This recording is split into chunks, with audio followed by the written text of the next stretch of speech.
Assalamu alaikum, program Diplomatic Economy and your host Amir Ali.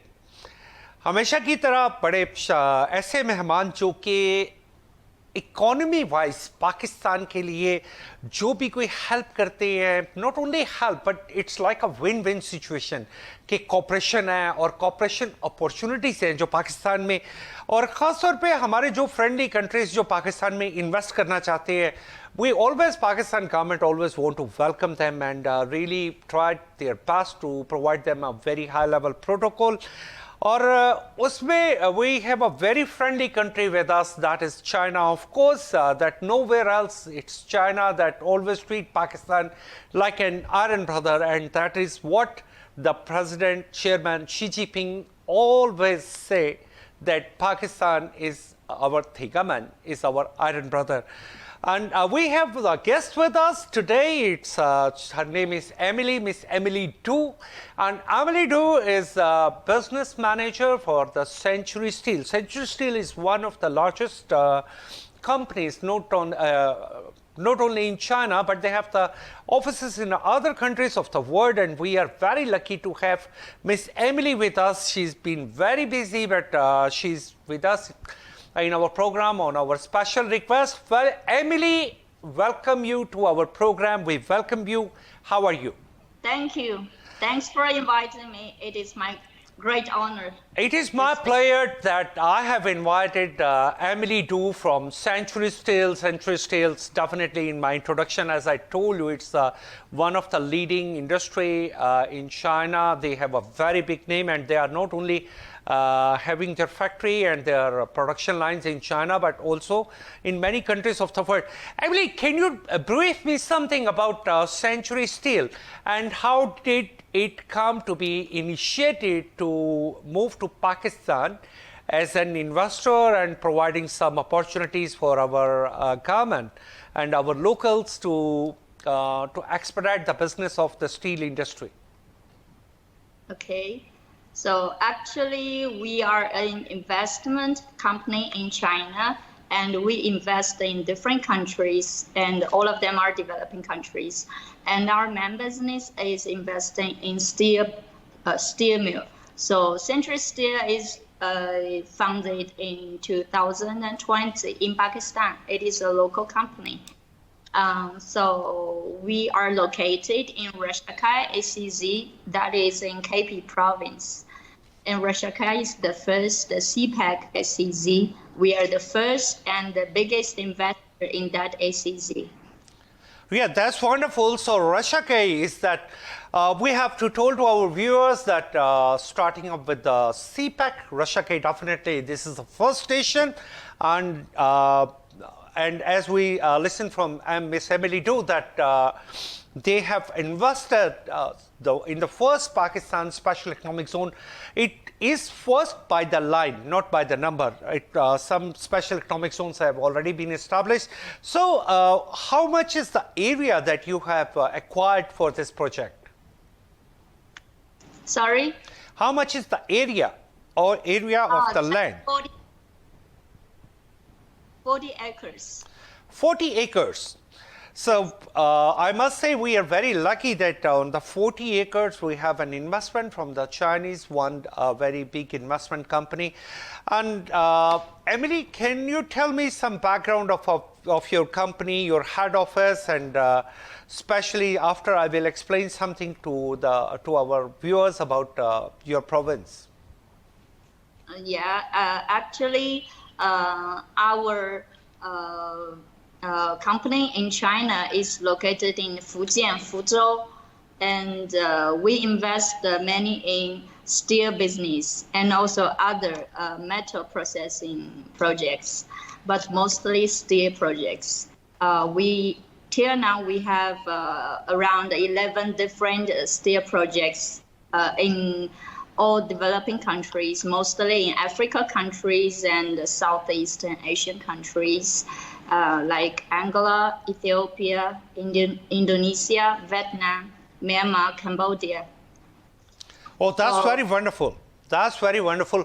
But how is your experience for being in Pakistan? Because we always say that, as I mentioned in my intro, that Pakistan and China, we are the Aryan brothers, we are the Thika man. And how do you feel being in Pakistan? Is that, did you really enjoy your time and you feel this is a good country to come over to invest? Well, in my personal view, actually, I like Pakistan. And in 2019, we came and we did the market investigation here. And because of the friendship between Pakistan and China, that we prefer to invest in Pakistan. But, you know, during those 5 years, of course, a lot of things happened. Well, we found out that maybe for investing, it is not the best choice. For private sector, but still we're here because still we have expectation because we think this market for steel it will be good in the future. Yes, that is sure. Pakistan is one is that it have a lot of raw material, and the second reason is that Pakistan is very potential also for the local consumption. Somehow, as you mentioned that the problems you faced in last few years, maybe we as a government, we are going through some infrastructure matters, and that matters are still not so scrutinized up to now. So might be there were some problems that you were facing in the past, but I'm sure that for the coming future, this can really help us a lot, especially in the steel sector. Steel sector. So could you please tell me something about your production and especially if the production is consumed locally in Pakistan or there is a plan to export also, and what kind of productions you are producing? I mean, the steel have a huge kind of classifications. Yes. So actually for our project in Russia, we plan to have 3 phases. So each phase we got 5 lakh tons per year, and total is 1.5 lakh tons. For the first phase, it's the product is rebar. Because you know that we believe there will be more construction activities in the future, so the market needs a lot of rebar. So. And I think the advantage of Pakistan is that you have a great population, which means with the growth of the population, the consumption of the steel will also increase. That's why our products will mostly be consumed in Pakistan.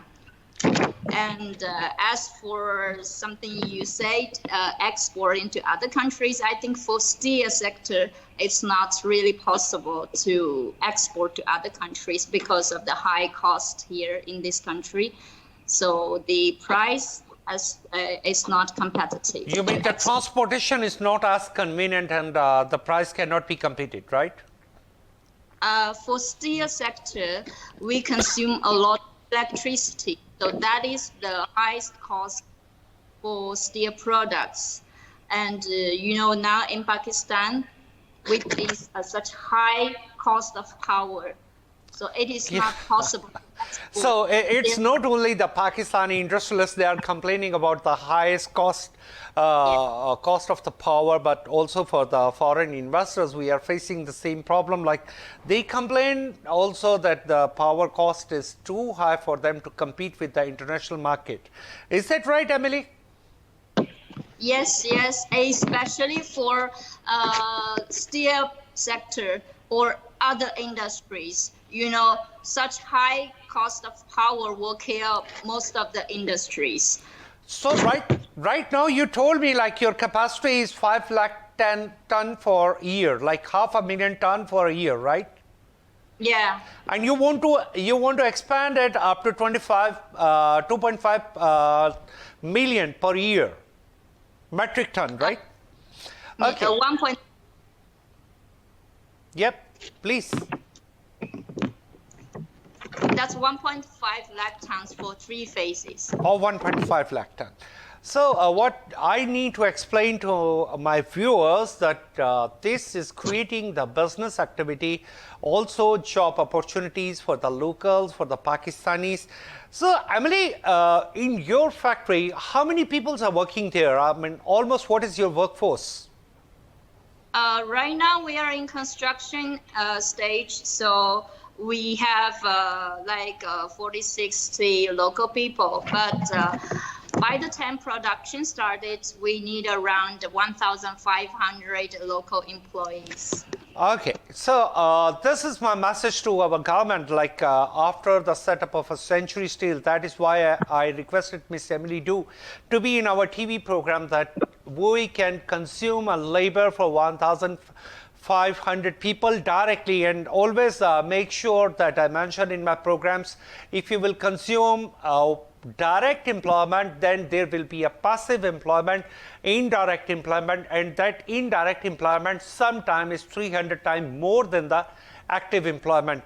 This is a law of the economy. So of course, if we will attract factories, we will attract the B2B, business to business opportunities from China, that will really help us a lot to develop the local market, to develop the local resources, and will minimize our dependency, especially to import the raw material or these kind of things from the other countries. You have mentioned one point, Emily, that the processing of the metal. The processing of the metal, can you define it first? Then I will elaborate it to my viewers, and I will ask you the more question. So basically, we are just focused on the steel processing. I didn't mention the other metal processing, but for steel sector, you know that right now Pakistan's per capita steel consumption is far below the global average. I think it's around 40 kg per person in Pakistan, but the global average is around 200 kg. So there is a huge potential of consumption growth in Pakistan. And for other metal processing, I think aluminum and copper will be better choice instead of steel, because for aluminum and copper processing, you can export to other countries. And once you can export to other countries, you can get more incentives from the government. So what do you think, if we can set up the units like that, to process the other kind of metals also in Pakistan? That could be, in my idea, that could be a very good business. And also Pakistan's lack of the technology. So if the Chinese side can come up with the technology to make some joint ventures, especially in the area of this metal processing, how do you feel the future of this business? I think for other metal processing projects, that will be better choices, because I heard right now some steel sectors, they are also processing metal, the copper and aluminum.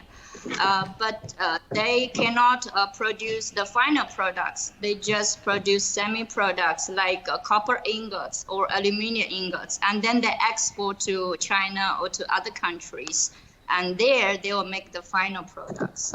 So I think in the future, these two will be better choices for investors.